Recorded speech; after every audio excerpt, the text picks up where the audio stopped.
Ating po pag-aaralan, dapat po bilang mga Kristiyano at mga anak ng Diyos ay pahalagahan po natin ng mabuti ang ating pananampalataya. Huwag po nating hahayaan na masayang ang ating pananampalataya pagkakilala sa Diyos dahil lamang po sa mga problema.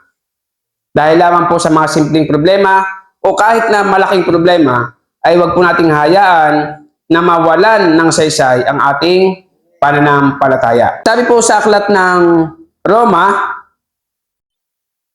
1, kaya nga mga kapatid, alang-alang sa masaganang habag ng Diyos sa atin, ako'y nakikiusap sa inyo na ialay ninyo ang inyong sarili bilang isang handog na buhay, banal at kalugod-lugod sa Diyos. Ito ang karapat-dapat na pagsamba ninyo. So, pinapalahanan po tayo ni Apostol Pablo, kasi si Pablo po ang sumulat ng taga-Roma, na bilang mga anak ng Diyos daw po, ay, ang sabi dito, ialay daw po natin o ihandog ang ating sarili sa Diyos. Di ba tayo nagbibigay ng kaloob sa simbahan? Nag-o-offering tayo. Yan po ay bahagi lamang ng ating paglilingkod at pagsamba sa Diyos. Pero ang higit po sa lahat, dapat po ihandog po natin ang ating sarili sa Panginoon. Yun bang kahit minsan ay wala kang maibigay na maganda sa tingin mo, ay masaya ka pa din naglilingkod sa Diyos? Yun bang kahit minsan ay parang wala ka, pero ikaw ay nagpapatuloy pa din sa paglilingkod sa Diyos? Yun bang kahit ikaw ay may mga problema at puno na, naglilingkod ka pa din sa Panginoon? Iyan daw po ang pinakaganap at banal na kalugod-lugod sa Diyos, yung ialay po natin ang ating sarili. Ibig sabihin, yung ating pong buhay paglilingkod, yung ating pananampalataya ay dapat po nating ingatan sapagkat ang ating sarili ang pinakamahalaga at higit sa lahat na regalo natin sa Diyos. So ang Diyos po ang nagbigay nating buhay, dapat po ipagamit natin sa Panginoon. Wala daw pong ibang kalugod-lugod sa paningin ng Diyos, kundi ang ihandog natin ang ating sarili. Kahit pala magbigay ka ng malaki sa simbahan, kapag nakikita ng Diyos na ang sarili mo ay hindi po kalugod-lugod sa Diyos, at ang iyong pananampalataya naman po ay talaga pong parang ayaw na, napipilitan lamang, tradisyon. Tradisyon lamang na magsimba kasi tuwing linggo may simba. Ano po? Hindi na po yan kalugod-lugod sa Diyos.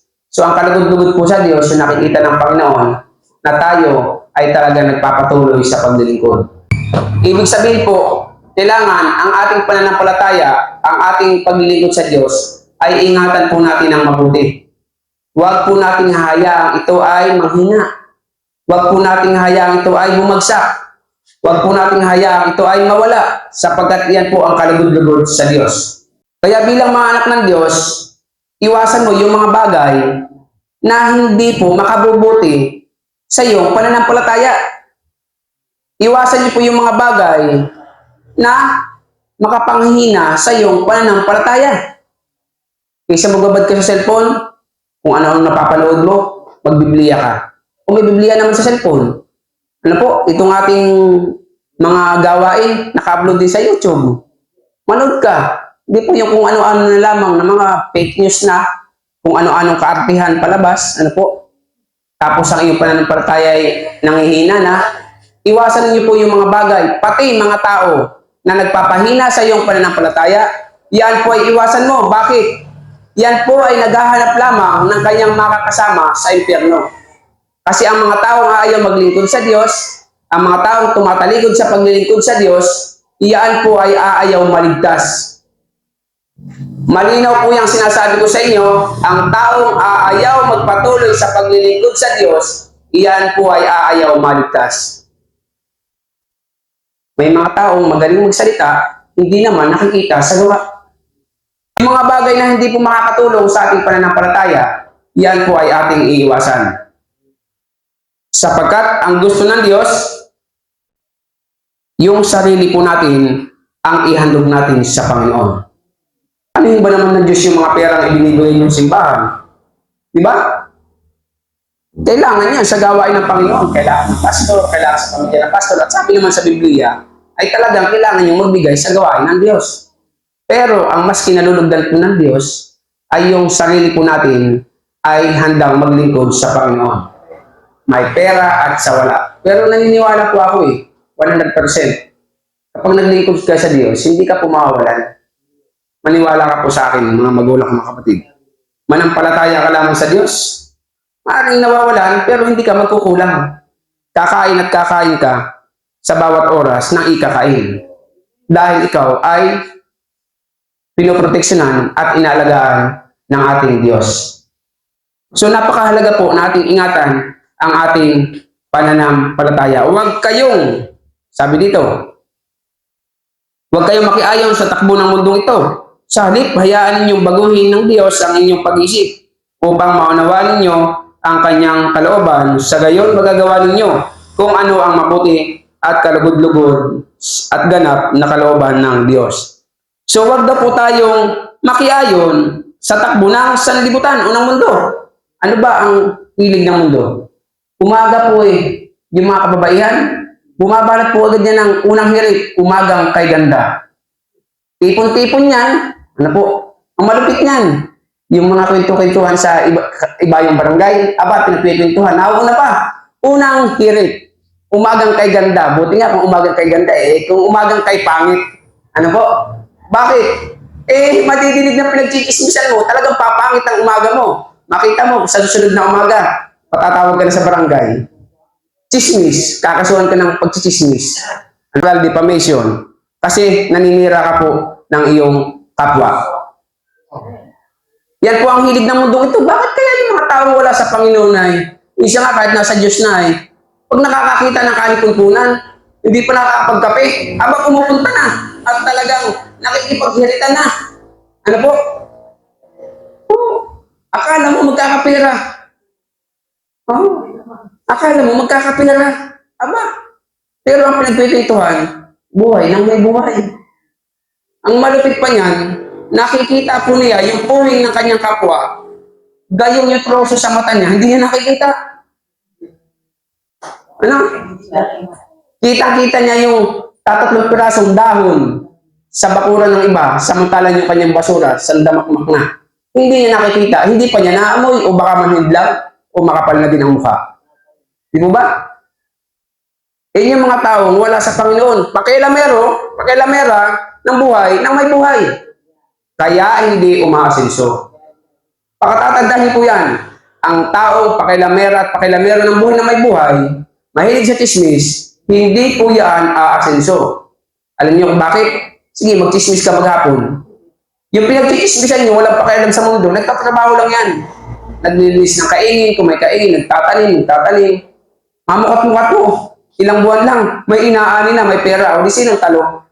Tapos ngayon, pahingi-hingi ka. Pautang-utang ka. Pag hindi kayo pinautang, sasabihin mo, sama ng ugali, madamot. Intindi mo. Diba? Ano kaya pagising sa umaga, magkape ka? Manalangin, magkape, at isipin kung ano ang dapat gawin. Kaysa makita mo sila nag-uumpukan dyan, magwalis ka na. Ano po? Magtanim ka na. Kung may labahin, maglaba ka na. Hindi yung linggo ka pa naglalaba. Kung may gagawin, gawin na. Time is gold. Napakahalaga po ng oras. Kapag ganyan po ang inyong isipan, ang mindset niyo po, ay gaganda po ang takbo na yung buhay. Hindi man maraming pera, maginhawa ang galaw. Nakakita ka na ba ng tao? Hindi naman mayaman, pero pag pinagmasdan mo, parang ang ginhawa ng buhay. Di ba? Galing yung mga tao, may takot sa Diyos, walang pakialam sa buhay ng may buhay. Pero handang tumulong kung kinakailangan. Di po ba? Hindi pa nga napipisa ang sisiw, ang itlog, ay sisiw na sa'yo. Ano po? Masaklap pa, kung mapagpinto ka, parang tumitilaok na Ano? Samantalang nilinimliman pa lang na tilaok na yung pinto mo. Kaya walang nangyayari sa buhay. Lumalaw ng panahon, walang nangyayari. Huwag daw po tayong umayon sa takbo ng mundong ito. Ano po? Pagdating ng umaga, magkakalipon-punan yan. Alas 6, alas 7. Pagdating ng mga alas 9, alas 10, nananahimik na. Kung pala, may isang lugar na pinag-uumpukan. Doon naman, naglilitra ng B, litra ng I, NGO. Ano po? Kaya pag uwi, talo, away sila mag-asama. Walang nangyayari. Nauwi lamang sa iwalayan dahil sa kabalbalan. Ano po? Wala na kayo bibiling bigas. Talo na eh. Oh, may kilala nga ako, nag-abroad-abroad pa ako no eh. Talo lang sa sabong. Ngayon, nangungutang. Hindi. Doon ako sa hindi nag-abroad pero hindi naman nangungutang.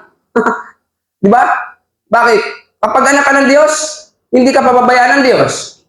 Kapag ka anak ka ng Diyos, hindi ka makikialam sa mga bagay na walang kwenta-kwenta. Ano po? May problema ang iba, may problema ang kapitbahay, ay bakit ba ako makikialam dyan? May problema kung hindi ko masolusyonan. Problema kung hindi ko patapos. Tapos, poproblemahin ko pa ang iba. Ano?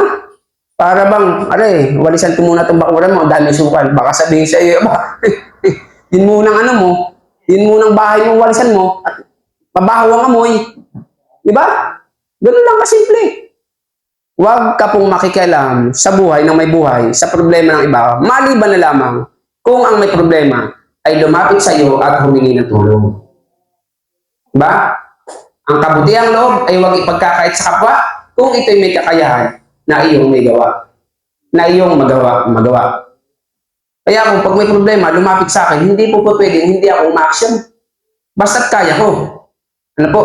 Dahil sabi sa Biblia yan, ang kagandahang loob daw po ay huwag ipagkakait sa kapwa.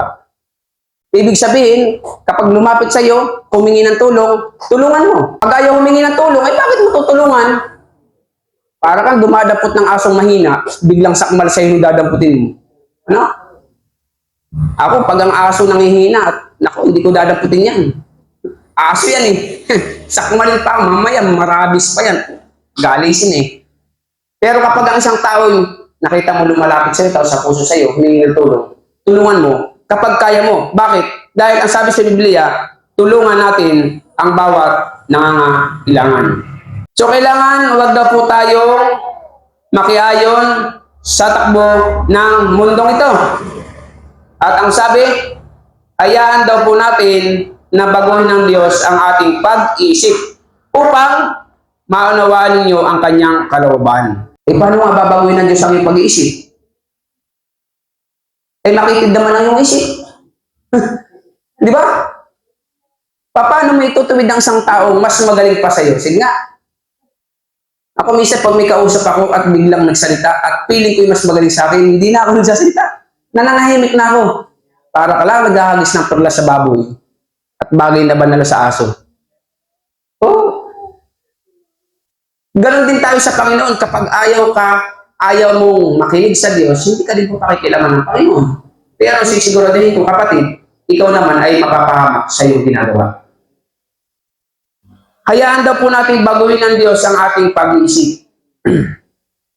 Kung ang isip mo noon, pag-isip sa umaga, ako nung ako'y wala pa sa Panginoon, binata pa ako.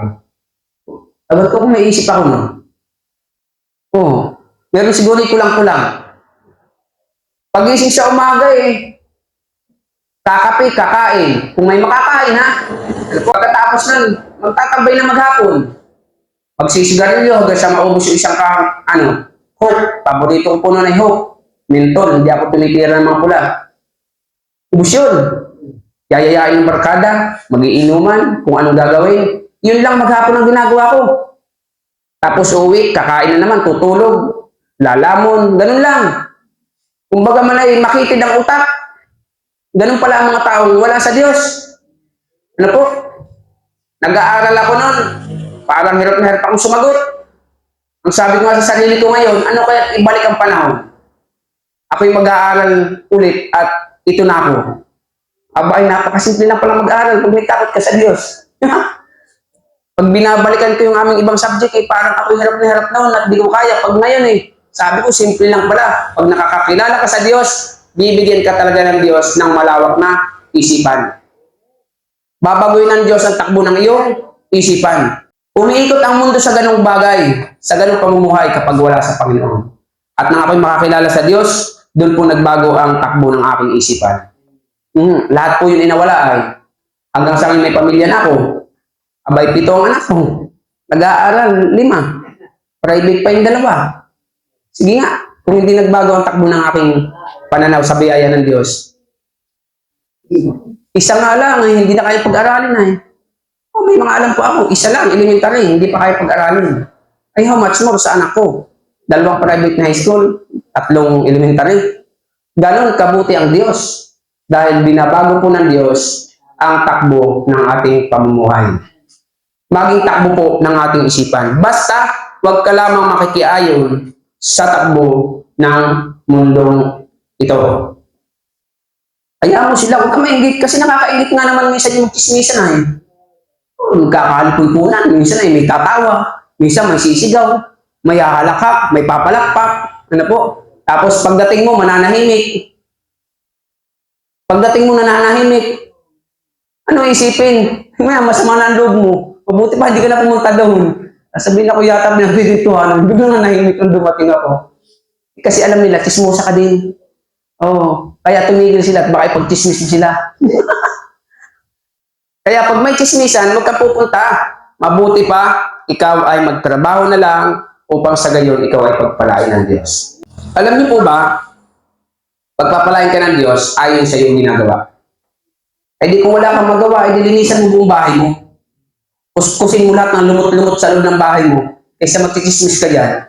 At sisiguraduhin ko isang araw, ikaw ay merong gantimpala sa Panginoon kapag ikaw ay hindi umaayon sa takbo ng mundo ito. Napakahalaga po sa lahat, mga magulang o mga kapatid, na pananampalataya po natin, ingatang mabuti. Huwag niyo pong hayaang iyan ay mawala dahil lamang sa kung kani-kanino, dahil lamang sa kung sino-sino. Ano po? Huwag ka lang makipag-usap sa mga taong walang kakwenta-kwentang kausap. Lalo tigit, walang mabuting magawa at hindi makakatulong sa iyong pananampalataya. Sabi sa Biblia, iwasan mo ang mga tao na walang ginawa kundi ang makialam ng buhay na may buhay. Iwasan mo yung mga tao na hindi makakatulong sa iyo sa iyong pananampalataya. Manalangin ka na lang at ikaw ay laging humingi ng tulong sa Diyos upang sa gayon pagpalain ka po ng Diyos.